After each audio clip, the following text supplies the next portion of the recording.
Rosa stood by the viewport, her slender blue-tinted fingers tracing the curved glass as she gazed at the endless expanse of stars. The High Council's message still lingered in her mind like a persistent echo. A gene fusion program? With a human? The very thought made her aristocratic features contort with displeasure. "Lady Rosa," called a voice behind her. "The scanning results are ready." She turned, her 7-foot frame towering over the servant who bowed respectfully before her. The long, flowing garments that mark her noble status among the Velmarin people rippled with her movement, catching the soft light of Avara's twin moons that filtered through the viewport. "Display them," she commanded, her voice carrying the distinct melodious quality unique to highborn Velmarins. The holographic display illuminated the dimly lit chamber. Genetic sequences, compatibility markers, and adaptation probabilities floated before her eyes. The servant remained silent as Rosa analyzed the data, her expression growing increasingly troubled. "This cannot be correct," she finally said, her voice barely above a whisper. "Run the algorithms again. We've already verified 3 times, Lady Rosa. The human, Adrian Bates, shows a 97.8% compatibility rating with your genetic sequence. The next highest candidate is barely above 64%. Rosa closed her eyes, her pale blue skin seeming to lose what little color it had. The High Council's directive had been clear. Ensure the future strength of the Velmarin bloodline through the gene fusion program. After centuries of genetic purity that had begun to show signs of weakness, the Council had secretly determined that controlled integration might be necessary. And they had chosen her, a direct descendant of Avara's founding lineage, to be the first. "He is human," she said, the word itself seeming distasteful on her tongue. From childhood, she had been taught that humans were inferior, intellectually capable but physically frail, emotionally volatile, and genetically simple. How could he possibly be compatible? "The scans don't lie, Lady Rosa, and the Council awaits your decision." She straightened her back, assuming the regal posture expected of her station. "Send the invitation. Have him brought here immediately. I want to see this human for myself before I make any final decisions." As the servant departed, Rosa returned her gaze to the stars. Somewhere out there, on that blue planet that humans called Earth, was the man whose genetic code somehow complemented her own. The man who, according to the Council's mandate, might help determine the future of her entire species. The very notion felt like a betrayal of everything she had been raised to believe.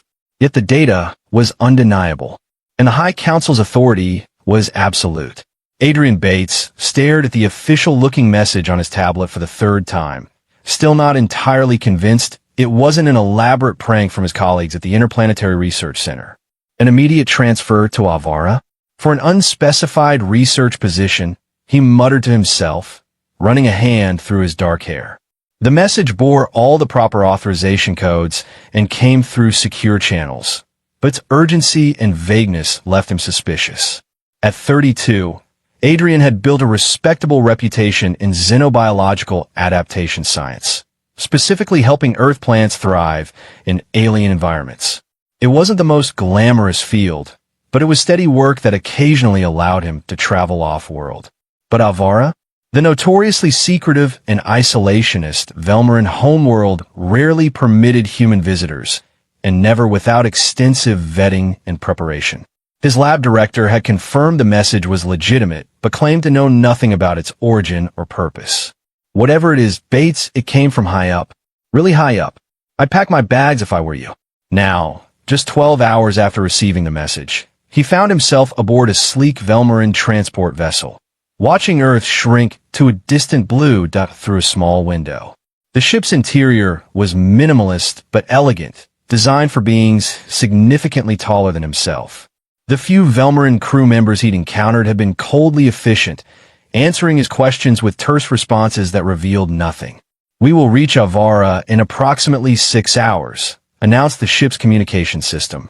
"Please remain in your assigned quarters until arrival."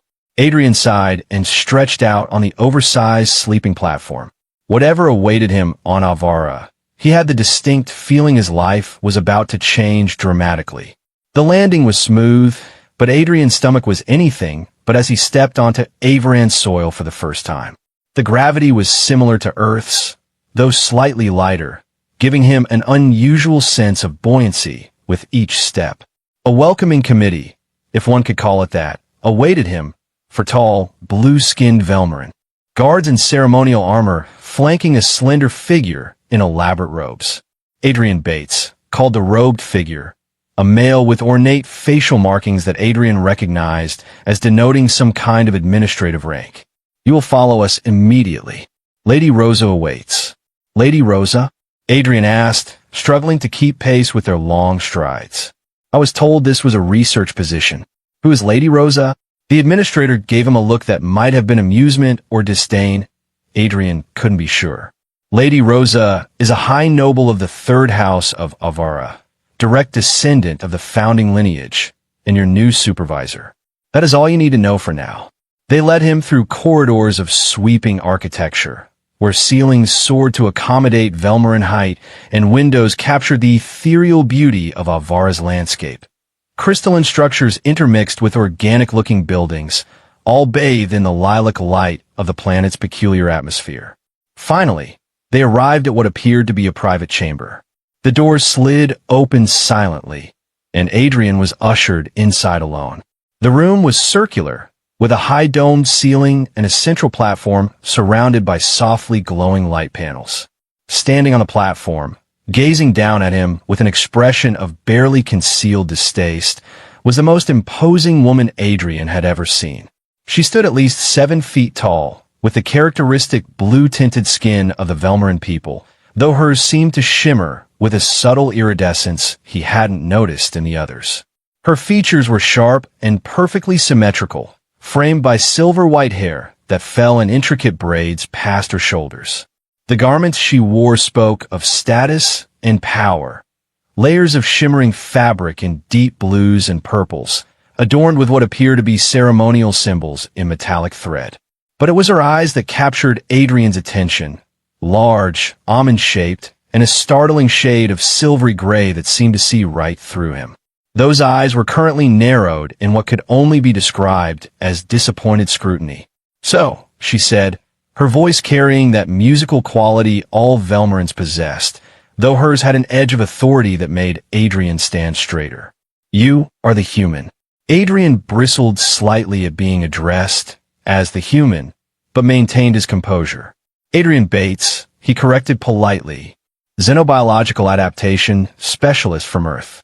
And you must be Lady Rosa." She descended from the platform with fluid grace, circling him slowly like a predator evaluating potential prey.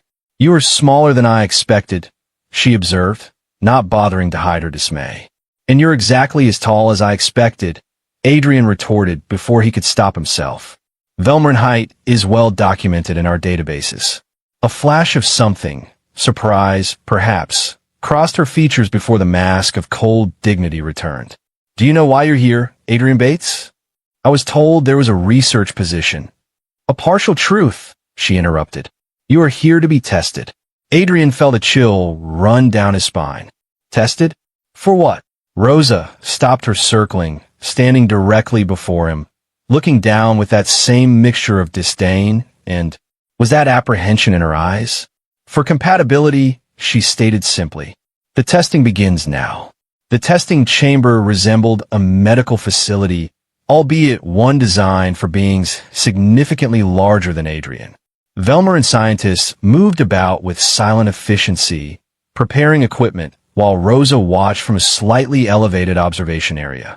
A slender device, what Adrian recognized as an interface, was fastened around his wrist. It immediately tightened to fit, its surface lighting up with symbols he couldn't read. "This will monitor your biological responses," explained one of the scientists, the first words any of them had spoken directly to him. "Please do not attempt to remove it." "What exactly are you testing me for?" Adrian demanded, looking up at Rosa rather than addressing the scientist. "I think I deserve to know that much." Rosa descended to the main floor, her regal bearing undiminished even in the clinical setting. The High Council has initiated a program to ensure the continued strength of Velmarin bloodlines, she said, choosing her words carefully. Sir, genetic diversification may be required. Adrian's eyes widened as understanding dawned.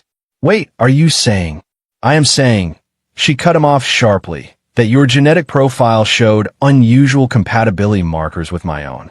This is merely verification testing to confirm those findings or, as I suspect, to reveal the error in the initial scan. So, I'm here as a potential breeding partner? Adrian's voice rose indignantly. I'm not some lab specimen you can just... You are here, Rosa interrupted again, her voice cold, because the council commanded it. And on Avara, the council's will is absolute. Now, shall we proceed with dignity, or must I have you restrained? Adrian wanted to protest further, but found himself under the unwavering gaze of not only Rosa, but every Velmarin in the room. With a resigned sigh, he nodded. Fine, let's get this over with. The next several hours consisted of a battery of tests that pushed Adrian to his physical limits. Endurance runs on treadmills calibrated for his size, but designed to measure his stamina relative to Velmarin standards. Reflex tests that had him dodging holographic projectiles. Strength assessments that measured not only his raw power, but his muscle recovery rate. Throughout it all, Rosa observed, occasionally consulting with the scientists, her expression giving away nothing. Your cardiovascular efficiency is impressive for a human, one scientist noted during a brief respite, though still well below Velmarin baseline. Thanks, I think, Adrian muttered, wiping sweat from his brow. Anything else you'd like to evaluate? My dental records, perhaps? Blood type? Favorite color? Rosa approached, ignoring his sarcasm. We need to measure your hormone levels during physical exertion, she stated flatly, and then assess your neurological responses to various stimuli. Lady Rosa, interrupted one of the scientists, the council has requested accelerated hormonal synchronicity testing as well. A flicker of what might have been discomfort crossed Rosa's features. Very well, she said after a moment's hesitation. Prepare the contact sensors. Contact sensors? Adrian asked warily. For accurate hormonal response measurement, explained the scientist, we require direct skin-to-skin contact between test subjects. Lady Rosa will need to maintain physical contact with you during this phase. Adrian couldn't help but notice the subtle tension in Rosa's posture. Is that a problem for you, Lady Rosa? He asked, a hint of challenge in his voice. Having to touch a human? Her silver eyes flashed. I'm a noble of the third house. I do what duty requires, regardless of personal preference. The contact test began with Rosa placing her slender blue hand directly over Adrian's heart, her palm cool against his skin. The scientists instructed them to maintain steady breathing while the interface recorded their biometric responses. Adrian was acutely aware of her touch, the slight tremor in her fingers, the surprising softness of her skin. He noticed how she held her breath initially, as though bracing herself for something unpleasant, only to exhale slowly when the contact proved less disagreeable than anticipated. Your heart rate is elevated, she observed quietly. Being treated like a lab rat tends to have that effect, he replied, though they both knew it wasn't entirely true. There was something else happening, a strange resonance between them that neither had expected. After several minutes, the scientists instructed Rosa to place her other hand on Adrian's forehead. This brought them face to face, her towering over him, yet somehow the dynamic between them had shifted. The disdain in her eyes had given way to something more complex, confusion, perhaps, or reluctant fascination. Synchronicity reading at 67% and rising, announced one of the scientists, unable to keep the surprise from his voice. This exceeds projected parameters. Rosa's eyes widened slightly, her gaze locked with Adrian's. He could feel her pulse through her fingertips, gradually aligning with his own. That's enough, she said suddenly, withdrawing her hands and stepping back. We have sufficient data for this phase. As she retreated to the observation area, Adrian noticed the faint darkening of her cheeks, the Velmarin equivalent of a blush. Whatever had just happened between them had rattled her composure, and somehow that gave him a small measure of satisfaction. Later that evening, Rosa received the preliminary test results in her private quarters. The data confirmed what she had felt during the contact testing, a biological compatibility that defied her expectations and challenged everything she had been taught about humans. A communication alert drew her attention to the large display screen on her wall. The stern face of Council Elder Merrick appeared, his age-lined blue features set in a disapproving frown. The Council has reviewed today's testing data, he stated without preamble. The results are unexpected. Indeed, Rosa agreed carefully. The human shows greater resilience than anticipated. The synchronicity readings are particularly noteworthy, Merrick continued. The Council has voted to accelerate the integration timeline. You will proceed to Phase 2 immediately. Rosa felt a flicker of alarm. Elder Merrick, standard protocol calls for at least a full lunar cycle of compatibility observation before. These are not standard circumstances, Lady Rosa. He cut her off sharply. The genetic deterioration in our population accelerates with each generation. We do not have the luxury of time. She straightened her posture, invoking the dignity of her house. I understand the urgency, Elder, but rushing the process could jeopardize both subjects and potentially the entire program. Merrick's eyes narrowed. Let me be clear, Lady Rosa. The Council selected you for this program not only for your genetic markers, but for your unwavering loyalty to our people. Should you fail to produce results, or should your personal distaste for humans interfere with your duty, your hereditary position within the third house will be reconsidered. The threat hung in the air between them. Loss of hereditary status would mean disgrace for her entire lineage. I will not fail, Elder, she responded, her voice steady despite the turmoil within. See that you don't, he said before terminating the connection. Rosa remained still for several long moments, wrestling with conflicting emotions. The pressure from the Council was expected, but their haste troubled her. They were asking her to forge an unprecedented biological bond with a species she had been raised to consider inferior. Yet today's testing had shown that perhaps some of what she had been taught was wrong. In the adjacent chamber where Adrian had been quartered, he sat on the edge of his oversized sleeping platform, pondering the strange day's events. The resonance he had felt with Rosa during the contact testing lingered in his mind. It was as though some part of him had recognized some part of her on a level deeper than conscious thought. A sound at the doorway caught his attention. Through the partially open door, he could hear Rosa's voice as she spoke with someone in the corridor outside his room. The Council demands results, she was saying. If I fail to achieve integration, I lose everything. My status, my house, my future.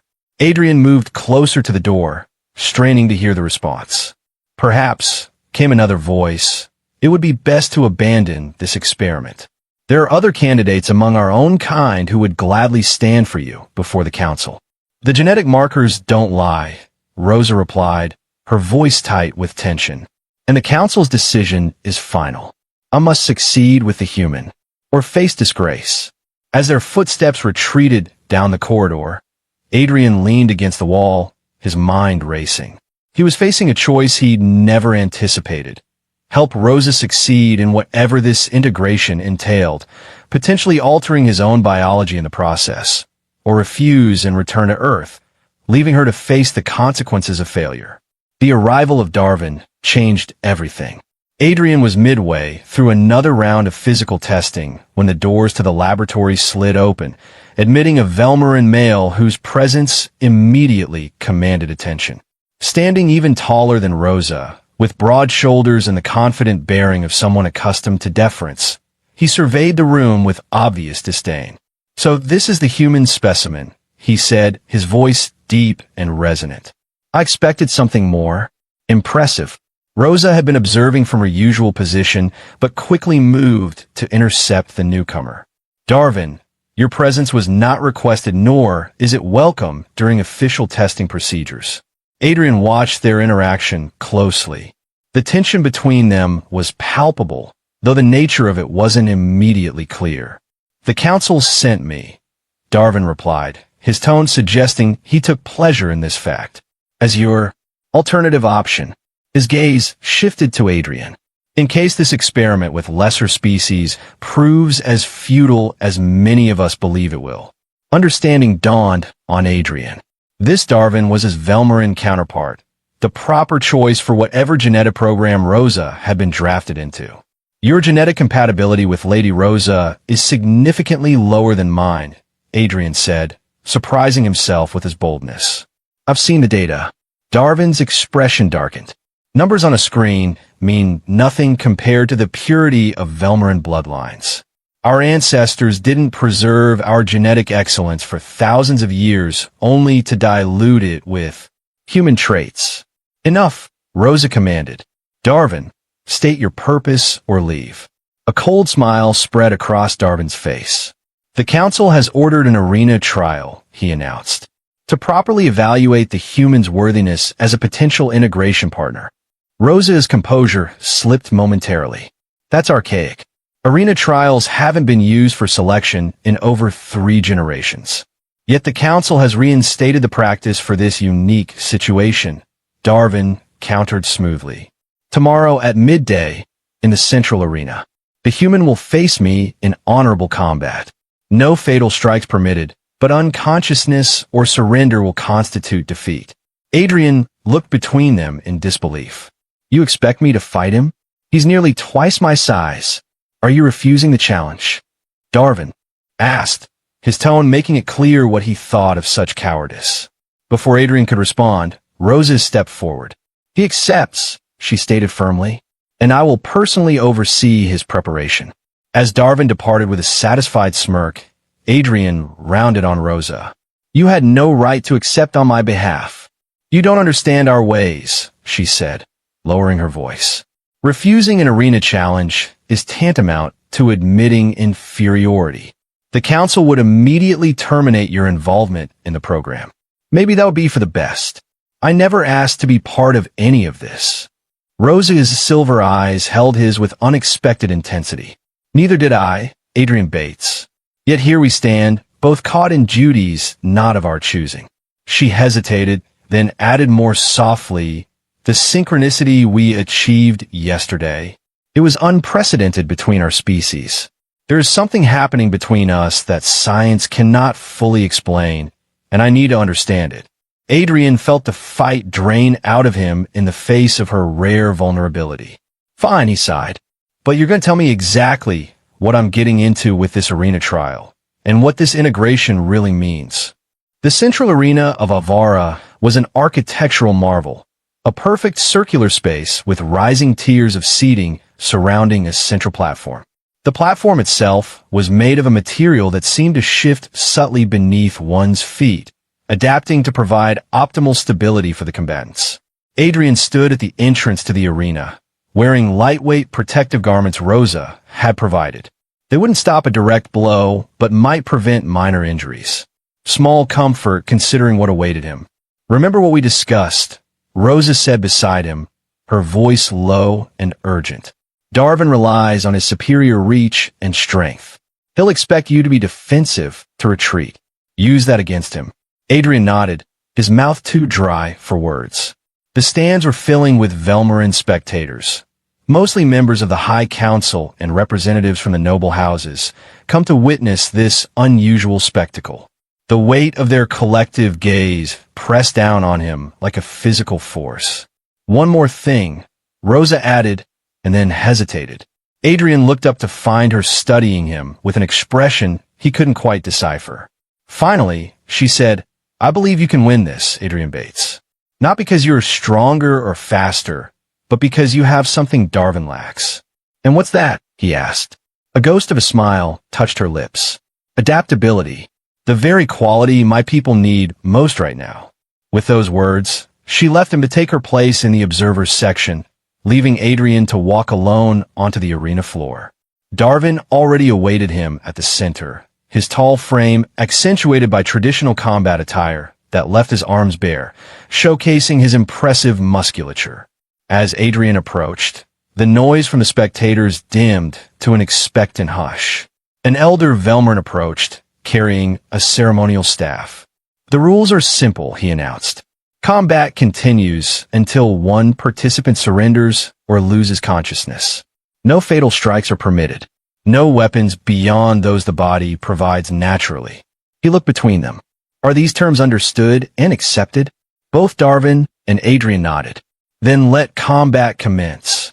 The elder struck his staff against the arena floor, producing a resonant tone that signaled the beginning of the trial. Darvin wasted no time, lunging forward with startling speed for his size.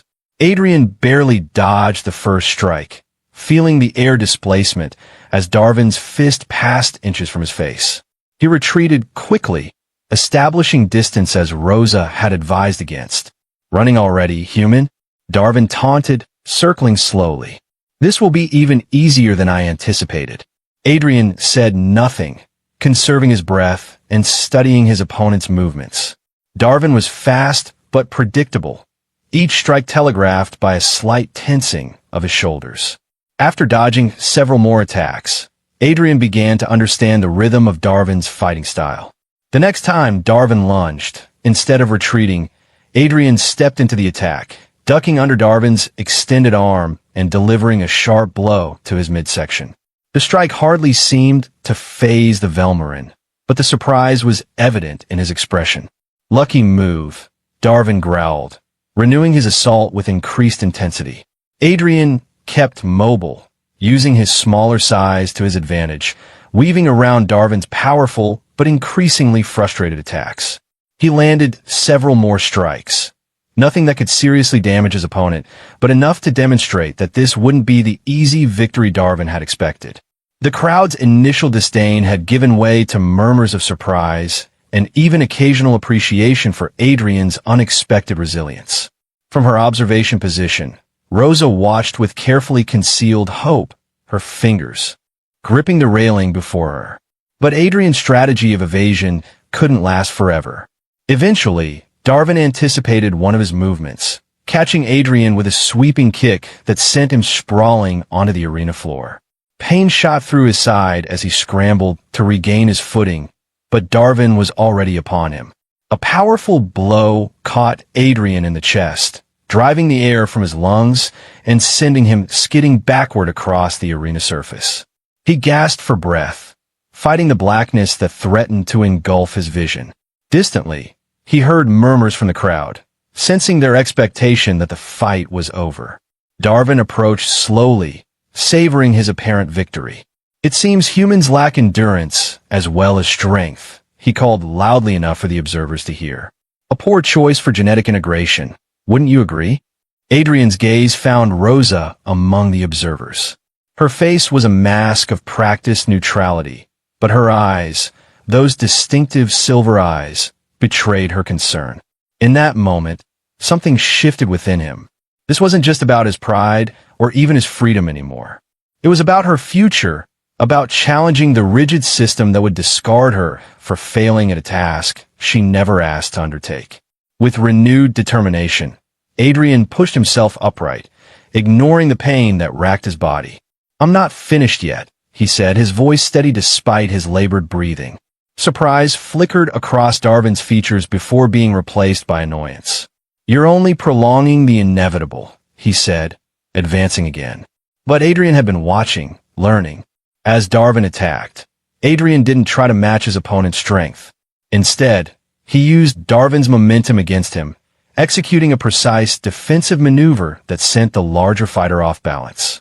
Before Darvin could recover, Adrian pressed his advantage, delivering a series of rapid strikes to vulnerable points, joints, nerve clusters, areas where even Velmarin physiology was susceptible. None of these blows alone could incapacitate his opponent, but their cumulative effect was becoming evident as Darvin's movements grew less coordinated. The arena had fallen silent now, the spectators watching in disbelief as the human not only survived but seemed to be turning the tide against their champion. Even the council members leaned forward in their seats, their expressions a mixture of astonishment and reluctant admiration. Darvin, realizing his advantage was slipping away, abandoned technique for raw power. He launched himself at Adrian with a roar of frustration, intending to end the fight through sheer, overwhelming force. It was the opening Adrian had been waiting for. Stepping aside at the last possible moment, he used Darvin's own weight and momentum to redirect him.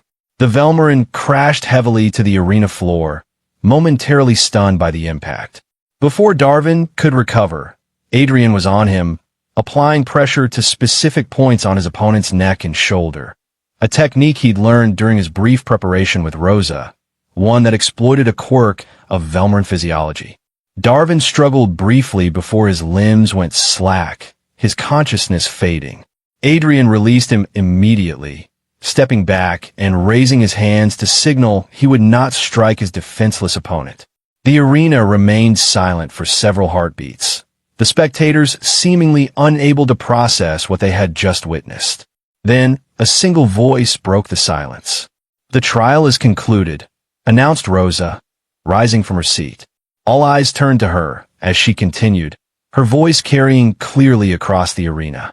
"In accordance with ancient law and the Council's decree, I accept Adrian Bates as my integration partner." Her declaration sent a wave of astonished murmurs through the assembly. Members of the council exchanged urgent whispers, while representatives of the noble houses regarded Rosa with expressions ranging from horror to fascination. Darvin was beginning to regain consciousness, assisted by medical attendants who had entered the arena. His eyes found Rosa, blazing with humiliation and rage. "You would choose this human over one of your own kind?" he demanded. "I choose based on merit and compatibility," Rosa replied coolly, "as is my right under the laws of integration."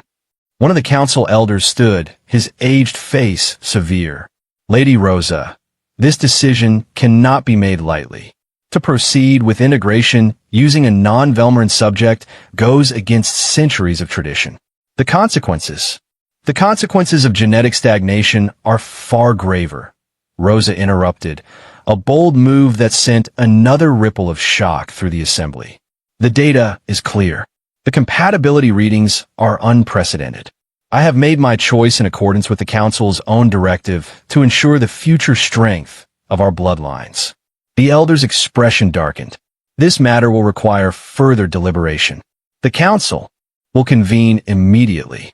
He gestured to the other council members, who began to file out of their observation area. As the arena gradually emptied, Adrian remained where he stood, still trying to process what had just occurred. He had won the trial, yes, but Rosa's public declaration had elevated the stakes beyond anything he had anticipated. She had effectively committed herself to this integration process, with him, in front of her society's highest authorities. When only a few attendants remained in the arena, Rosa descended to the combat platform, approaching Adrian with measured steps. Up close, he could see the subtle tension in her features, the way she held herself with deliberate control. "That was quite a declaration," Adrian said quietly. "It was the truth," she replied. "And now we must prepare for the consequences." "Which are?" Her silver eyes met his, grave but determined. "The Council will likely demand I retract my choice or face charges of species betrayal. My status, my house, everything I have known will be at risk." She hesitated, then added, "But the alternative is submission to a system that values tradition over survival. I will not, accept that." Adrian studied her face, seeing beyond the noble mask to the woman beneath. Someone caught between duty and conviction, between the weight of her heritage and the courage to forge a new path. "What happens now?" he asked. "Now," she said, her voice dropping to barely above a whisper, "we take a risk that might save both of us, or doom us both." The laboratory section reserved for high-priority genetic research was eerily quiet when Rosa led Adrian through its secured doors. The few scientists present, all personally loyal to Rosa, moved with swift efficiency, preparing equipment with the gravity of those who understood the stakes of their actions. "This device," Rosa explained, indicating a complex apparatus at the center of the room, "is a gene sync stabilizer. It's not officially approved by the Council." Adrian examined the machine with wary fascination. "Why not?" One of the scientists, an older Velmarin with faded blue skin, answered quietly. Early versions had a significant mortality rate. Approximately 1 in 3 subjects experienced catastrophic genetic rejection. Mortality rate? Adrian echoed, alarm evident in his voice. You're talking about a procedure that killed people? The current version has been refined, Rosa interjected, though her tone lacked complete confidence. The risk is lower, though still present. And you want us to use this? Why? Rosa's expression was solemn. Standard integration protocols take months, sometimes years, to achieve stable genetic harmony. We don't have that luxury. The Council is convening now to determine our fate. If we can present them with evidence of successful integration, even partial, it might be enough to prevent immediate action against us. And if it kills one or both of us, then we die free, having made our own choice, she replied simply. Adrian ran a hand through his hair, pacing the small area. This is insane. There has to be another way. There isn't, Rosa said firmly. The Council fears change, especially change they cannot control. They initiated this program expecting slow, carefully managed results they could monitor and direct. What they didn't expect was genuine compatibility between us. Compatibility that threatens their narratives about human inferiority. She stepped closer, her height forcing him to look up to meet her gaze. I've spent my life believing in Velmarin's superiority because I was never given reason to question it. Now I have that reason. The question is, do you? Adrian held her gaze, searching those silver eyes for any sign of doubt or deception. He found neither. Only resolute determination and something else, something he hadn't seen from her before. Vulnerability. All right, he said finally. What do we need to do? The preparation was methodical but rushed. Adrian and Rosa were each connected to the stabilizer with a network of electrodes and sensor pads. Adrian sized appropriately for human physiology. Rosa is designed for Velmarin biology. The machine itself hummed with barely contained energy, displays showing incomprehensible to Adrian readings of genetic markers and compatibility indices. The process requires sustained physical contact, explained the elder scientist. Your bodies must learn each other's biological rhythms at the cellular level. They were positioned facing each other on specialized platforms, close enough that their bodies nearly touched. Following the scientist's instructions, Rosa placed her hands on Adrian's shoulders while he places on her waist, the significant height difference making this the most natural arrangement. This will be unpleasant, Rosa warned, her voice softer than he'd ever heard it. No matter what happens, try to maintain contact. Before Adrian could respond, the scientist activated the stabilizer. Initially, nothing seemed to happen beyond the machine's hum increasing in pitch and volume. Then, without warning, pain lanced through Adrian's body, not sharp like a cut or burn, but deep and pervasive, as though every cell was being individually examined and reconfigured. He gasped, his fingers inadvertently tightening on Rosa's waist.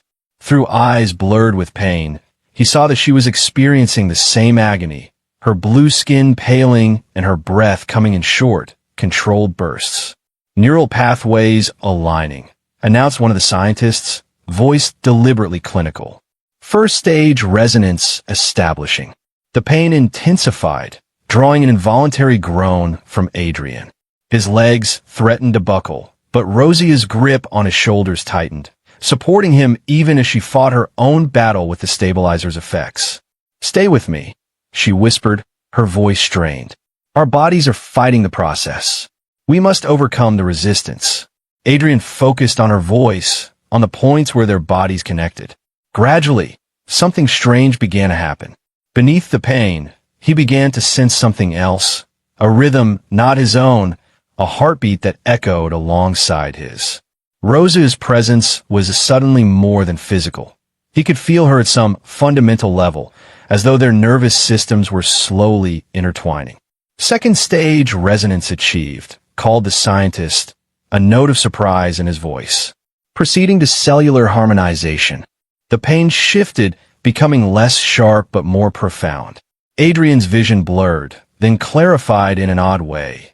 colors seemed more vibrant, particularly the bluish tint of Rosa's skin, which now appeared to pulse with subtle bioluminescence only he could perceive.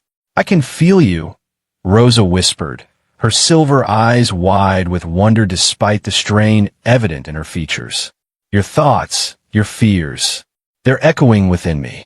Adrian nodded, unable to form words as the sensation intensified.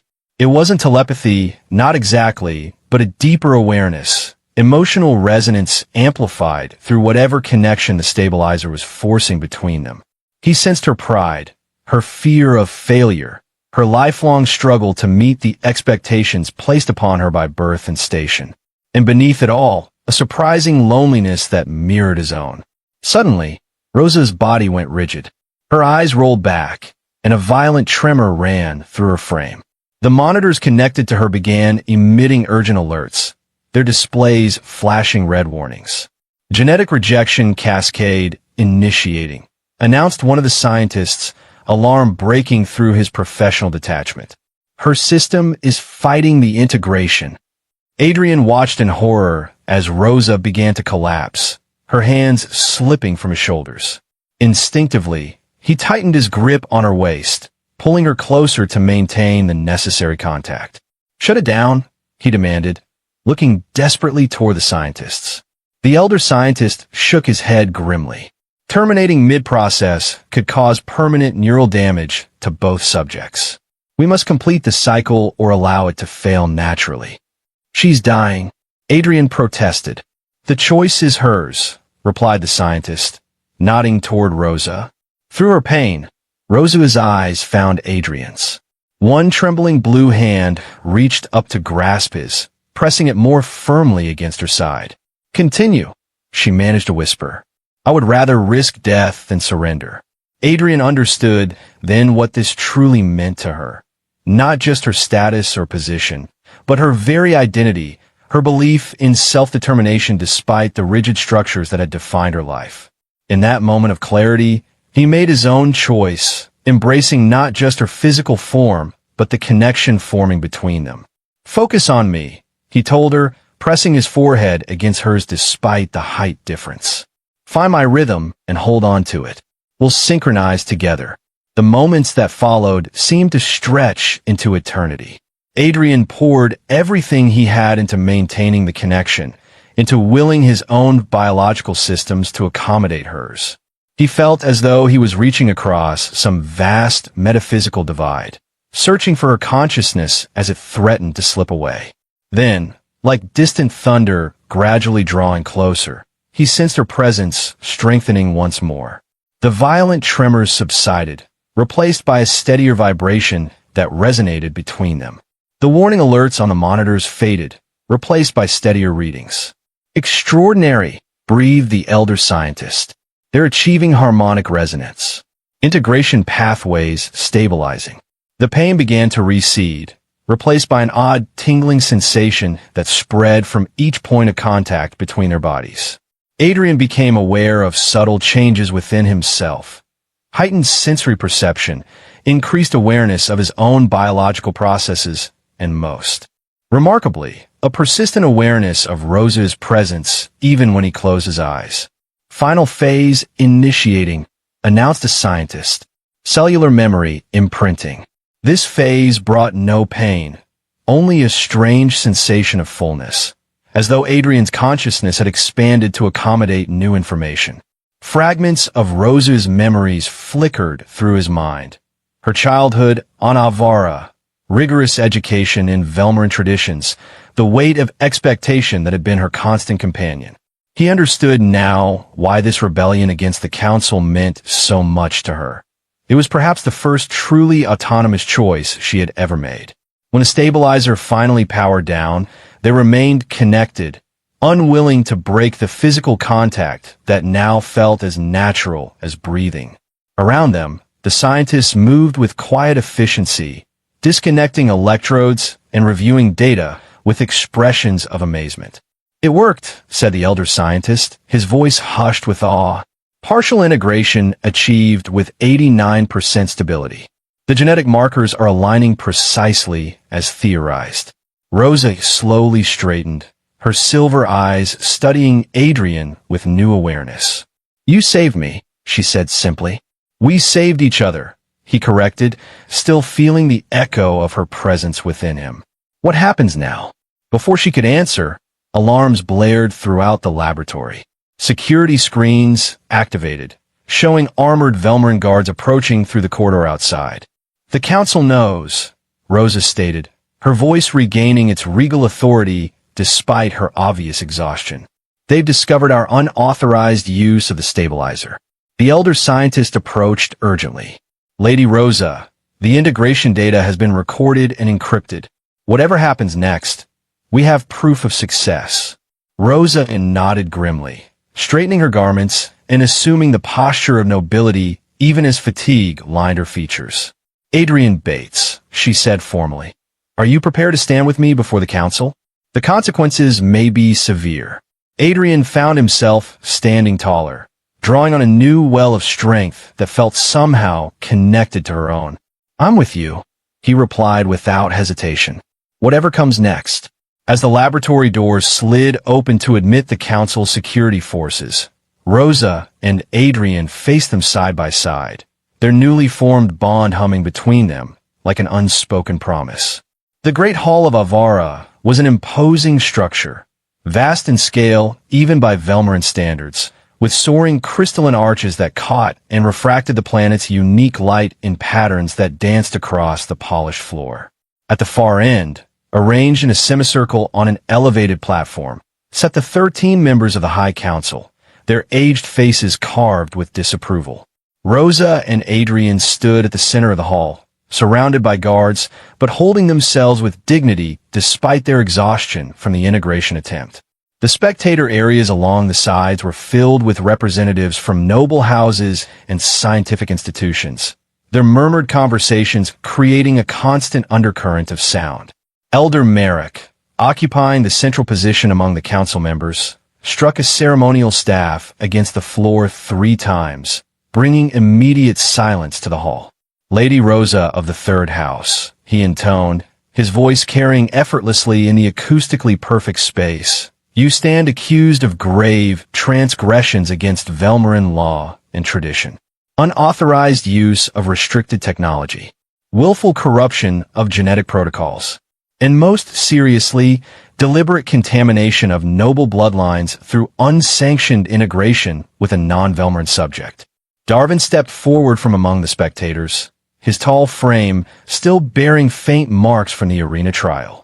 "Honorable Council," he called, "I bear witness to Lady Rosa's erratic behavior and questionable judgment.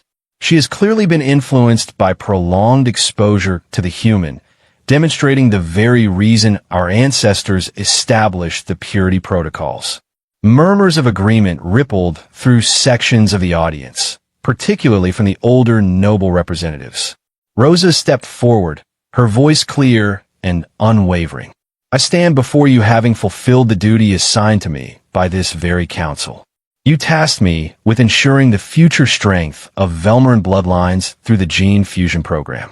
I have done exactly that, using the most compatible genetic match identified by our own scanning technologies. Through forbidden means," countered one of the female council members. "The stabilizer technology was deemed too dangerous for precisely this reason. It bypasses natural selection safeguards. Natural selection has led our species to the brink of genetic stagnation," Rosa replied, her tone respectful but firm. "Our population shows increasing rates of genetic deterioration with each generation. These are your findings, not mine." Adrian watched the proceedings with a growing understanding that came partly from his own observations and partly from the lingering connection to Rosa's knowledge. The Velmarin civilization, for all its technological advancement and apparent superiority, faced an existential threat from within. Generations of carefully managed breeding had reduced their genetic diversity to dangerous levels. Elder Merrick's expression remained severe. "The manner of addressing our genetic challenges must be determined by the Council, not by reckless individuals. Lady Rosa, do you deny using the forbidden stabilizer technology without authorization?" "I do not deny it," she answered steadily. "I acted with urgency Because the future of our species does not have the luxury of waiting for bureaucratic deliberation. A ripple of shocked gasps swept through the hall at her boldness. Challenging the council so directly was unprecedented.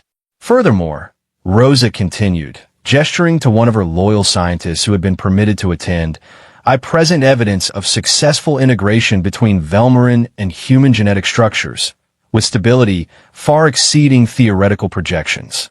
The scientist stepped forward, activating a holographic display that filled the center of the hall with complex genetic models. Honorable Council, these readings confirm an 89% stability rate in first-phase integration, nearly double what our most optimistic models predicted for interspecies compatibility.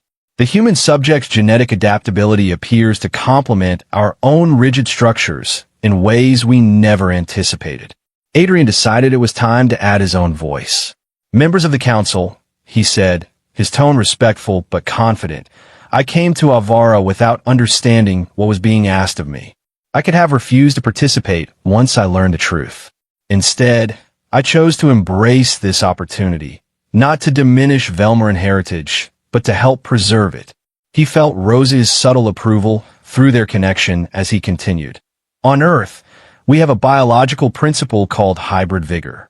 When genetically distinct but compatible populations intermix, the resulting offspring often show increased strength, resilience, and adaptability. What Lady Rosa has initiated is not contamination, but revitalization. The youngest council member leaned forward with interest. You speak of this as if it were proven science rather than theory. For humans, it is proven, Adrian replied. Our most resilient populations are those with the greatest genetic diversity.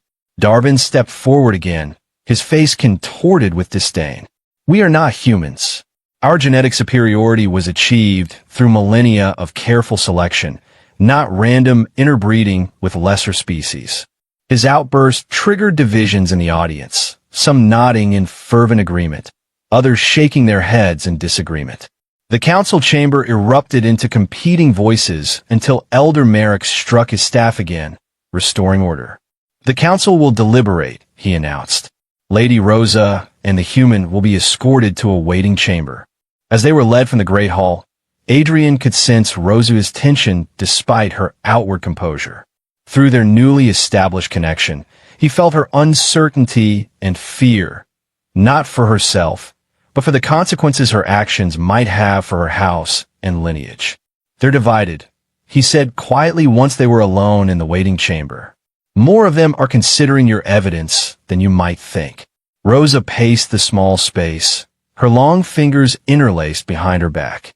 Perhaps, but tradition has a powerful hold on Velmarin society. We have maintained our ways for thousands of years. Change comes slowly, if at all. Yet here you are, breaking tradition, Adrian observed. Why? She stopped pacing, turning to face him fully. Because I saw the data? Because I felt what happened between us during the integration.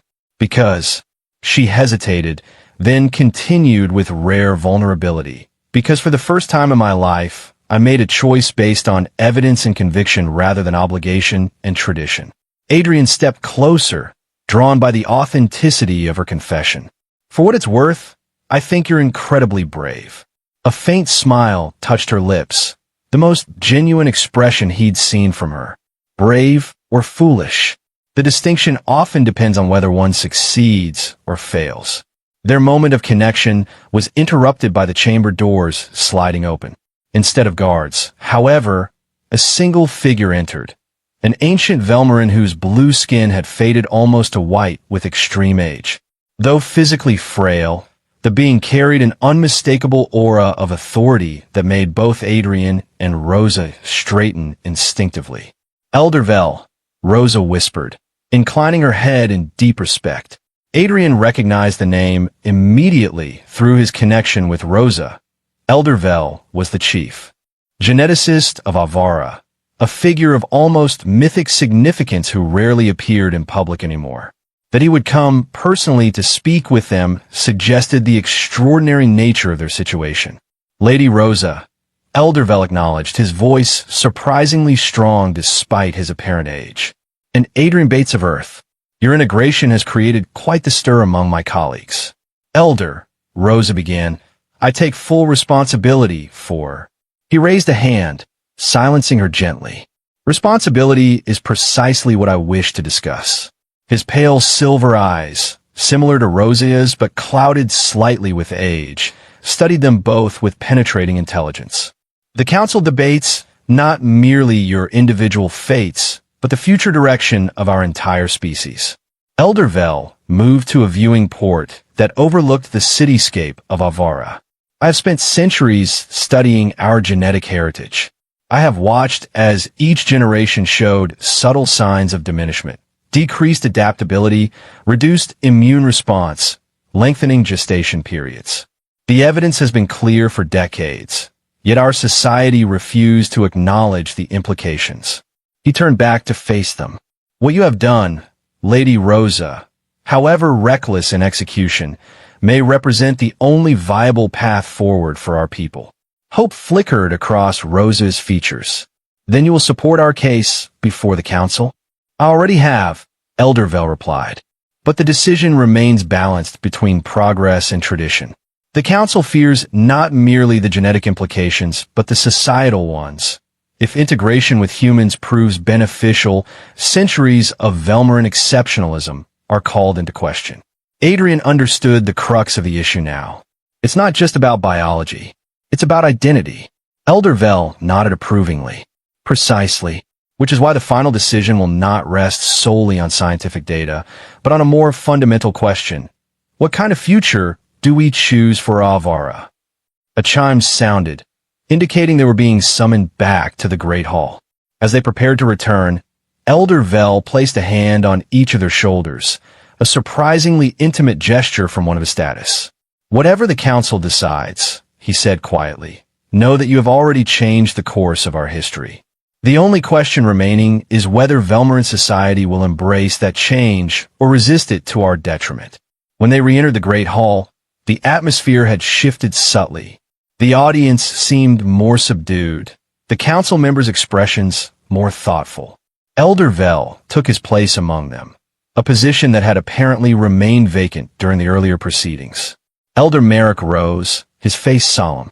After careful deliberation, the council has reached a decision regarding the actions of Lady Rosa and the integration attempt with the human Adrian Bates.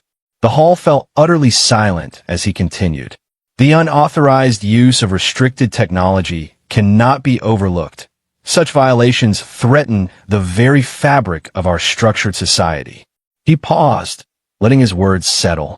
However, we cannot ignore the compelling evidence presented regarding the potential benefits of controlled genetic diversification. Murmurs swept through the audience as Elder Merrick continued. Therefore, our judgment is this. Lady Rosa will retain her position within the third house, conditional upon the continued success of the integration process. She and the human subject will remain under council observation and will participate in ongoing research regarding interspecies genetic compatibility.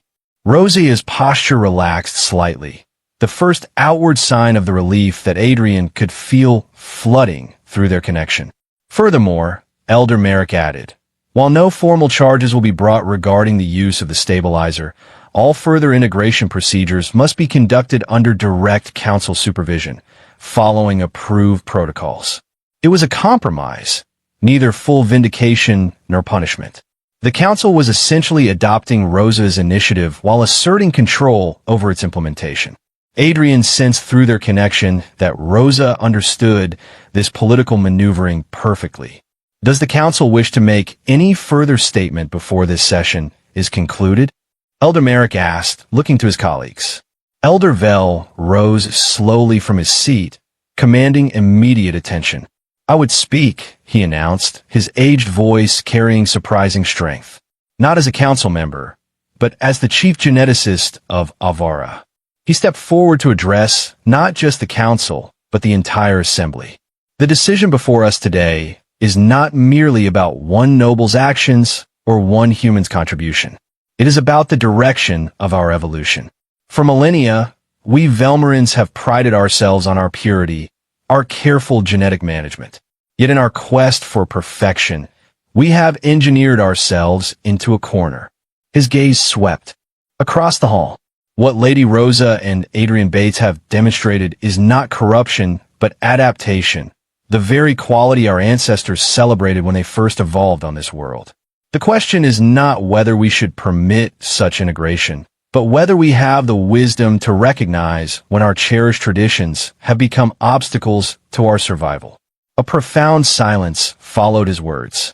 Then, gradually, sections of the audience began to rise. First the younger scientists, then representatives from several progressive noble houses, and finally a significant portion of the General Assembly. It wasn't unanimous support, but it was far more than either Rosa or Adrian had dared to hope for. As they were escorted from the great hall, the crowd parted before them. Some faces showed lingering disapproval or uncertainty, but many more displayed a new curiosity, even cautious optimism. The rigid social barrier that had initially greeted Adrian upon his arrival seemed somehow more permeable now, as though the first cracks had formed in a once impenetrable wall. They returned to Rosa's private compound as the twin moons of Avara rose in the darkening sky. The garden surrounding her residence featured bioluminescent plants that glowed softly in the gathering dusk, creating pools of gentle light among the shadows. Neither had spoken much since leaving the great hall, both processing the events of the day and the unexpected reprieve they had been granted. Their physical exhaustion from the integration attempt was profound, yet neither seemed willing to retire. Instead, they found themselves in a secluded corner of the garden, lying side by side on a patch of soft, moss-like growth that conformed to their bodies. Above them, the stars of Avara's night sky shone with unfamiliar patterns to Adrian's eyes, yet somehow felt less alien than they had upon his arrival. "What happens now?" he asked quietly, breaking their companionable silence. Rosa turned her head slightly to look at him, her silver eyes reflecting the bioluminescent glow of the garden. "We continue the integration process, properly this time, following established protocols. We submit to the Council's supervision and provide the data they require." "And us?" Adrian asked, the question encompassing far more than their official duties. Rosa was silent for a moment, considering. "I don't know," she admitted finally. "This connection between us, it wasn't supposed to include emotional resonance. The genetic integration was designed to be purely biological. Yet here we are," Adrian said softly, feeling each other's thoughts, sensing each other's emotions. "Here we are," she echoed, her usual formality softening into something more vulnerable. "I was raised to believe humans were inferior, yet you challenged Darwin in the arena and prevailed. I was taught that genetic purity was sacred, yet our integration has shown greater promise than any pairing in recorded Velmarin history." She shifted slightly closer to him, her much larger frame nonetheless fitting comfortably alongside his. "Everything I thought I knew has been questioned. Every certainty has become flexible." Adrian smiled, sensing the profound significance of such an admission from someone raised in Velmarin rigidity. "Flexibility is the key to adaptation," he said, "and adaptation is the key to survival." Through their connection, he felt her silent agreement, along with something else, a growing warmth that mirrored his own feelings. Their integration had created something neither science nor tradition had anticipated, a genuine bond that transcended both biological imperatives and cultural boundaries. As Avara's twin moons climbed higher in the night sky, bathing the garden in silver light, Rosa's hand found Adrian's, their fingers intertwining despite the difference in size and color. The simple gesture carried more meaning than any formal declaration, a choice made not from duty or necessity, but from genuine connection. "Too big for me," Adrian murmured with gentle humor, echoing the vast differences between them, in size, in culture, in background. Rosa smiled, a full, genuine smile that transformed her aristocratic features. "But I'll try," she completed the thought, her voice soft with promise. Above them, the unfamiliar stars of Avara witnessed the beginning of something unprecedented. Not merely a genetic integration between different species, but the forging of a connection that might ultimately transform two civilizations. Whatever challenges awaited them, whatever resistance they might yet face from tradition and prejudice, they would meet it together.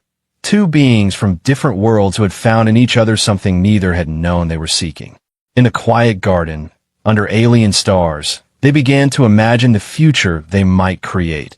A future neither Velmarin nor human, but something entirely new. Something, perhaps, better than either could have achieved. Alone,